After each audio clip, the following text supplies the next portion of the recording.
হঠাৎ করে এই জুলাই সনদ স্বাক্ষরের জন্য একটা শঙ্কা তৈরি হয়েছিল, এর ভিত্তিতে আজকে মিটিংটা হয়েছে। পরে আমরা দেখলাম যে না, মাননীয় প্রধান উপদেষ্টা শুধুমাত্র একটা একটা আনুষ্ঠানিকতার জন্য উনি আমাদের কাছ থেকে আলাদা করে একটা ধন্যবাদ দিতে চেয়েছিলেন, আমরাও ওনাকে আলাদা করে ধন্যবাদ দিয়েছি।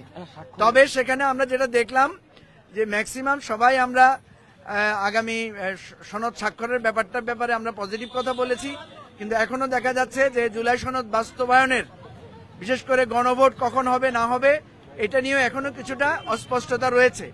আমি এবি পার্টির পক্ষ থেকে আমরা মাননীয় প্রধান উপদেষ্টাকে বলেছি যে আমাদের আলোচনার চ্যাপ্টারটা শেষ, আপনি সবার পক্ষ থেকে আপনি একটা সিদ্ধান্ত জানিয়ে দেন, এবং আপনি সিদ্ধান্ত জানিয়ে দিলে আশা করি দেশের মানুষ সেটাকে গ্রহণ করবে।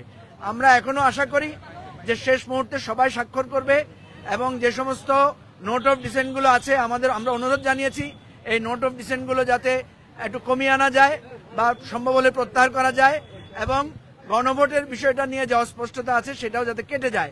এবং আমাদের কারো হয়তো কিছু মত থাকবে, কারো হয়তো কিছু মত ক্ষুণ্ণ হতে পারে, তারপরেও আমরা চাই যে এই জুলাই জাতীয় সনদটা সুন্দরভাবে বাস্তবায়ন হোক, আগামী নির্বাচনটা সুন্দরভাবে হোক, এবং এই আমাদের যে দোদুল্যমানতা আছে সেটা কেটে যাক। আপনাদের সবাইকে অনেক ধন্যবাদ।